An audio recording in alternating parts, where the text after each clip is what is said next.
আজ শনিবারের একটা ব্লগ আপনাদের সঙ্গে শেয়ার করছি। আজ পাড়ায় বড় ঠাকুরের পুজোর দিন, আর আজ তাই আমাদের বাড়িতে নিরামিষ খাওয়ার দিন। আজকে আমি ফ্রিজে যা সবজি ছিল সব বের করে নিয়েছি। উচ্ছে কুমড়ো ভাজা করেছি, আলু ভাজা করেছি, ভেন্ডি আলু নিরামিষ একটা তরকারি করেছি।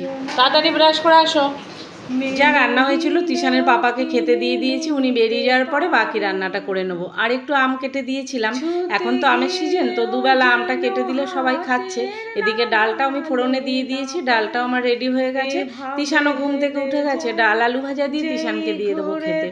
এদিকে একটু সর্ষে পোস্ত কাঁচা লঙ্কা বেটে নিচ্ছিলাম। গোটা গোটা পটল পোস্ত খেতে আমার খুবই ভালো লাগে, আমি প্রায় এটা করে থাকি। আর এদিকে আমি তেলের উপরে কালো জিরে ফোড়ন দিয়ে মশলাটা কষিয়ে ভেজে রাখা পটলগুলো দিয়ে এটা একটু নেড়ে চেড়ে নামিয়ে নেবো একটু মিষ্টি দিয়ে। দারুণ হয় এইভাবে খেতে। আমার মেয়ে তো খুব আমাকে রাগায়, তুমি পটল খেতে এত ভালোবাসো। ওই যে প্রায় দিন বানাই, সেই জন্য হয়তো এই কথাটা ও বলে। তো কাউকে ডিস্টার্ব করছে না, আমি আমার কাজ করছি।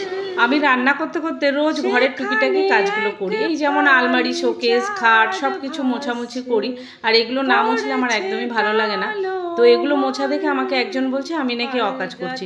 তো তাকেই বললাম যে আমি আমার কাজ করছি, আমি তো আর কাউকে ডিস্টার্ব করছি না। সেটা হচ্ছে তিশানের পাপা, উনি আমাকে বলে আমি নাকি সারাদিন অকাজ করি। এটা তো যুগ যুগ ধরে হয়ে আসছে, মেয়েদের এটাই হচ্ছে সংসারের থেকে বড় পাওনা।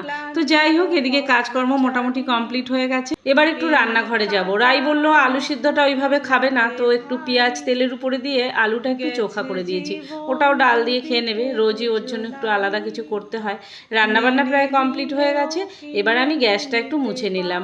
এদিকে এই যে রান্না, ডাল হয়েছে, ভেন্ডি আলুর তরকারি, দু রকমের ভাজা হয়েছে, আলু চোখা হয়েছে, আর আছে একটু আমের চাটনি, ওটা আমি করে রেখে দিয়েছি ফ্রিজে। আর পটল মশলাটা তো আছেই।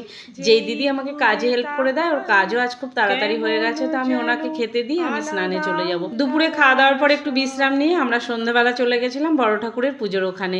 আমি এখানে লাস্টের দিকে ভিডিওটা করেছি, প্রথম দিকে তুলতে পারিনি। ওই টাইমে রায়ের খুব শরীরটা খারাপ লাগছিল, তাই সময় মতো আমি ওখানে যেতে পারিনি।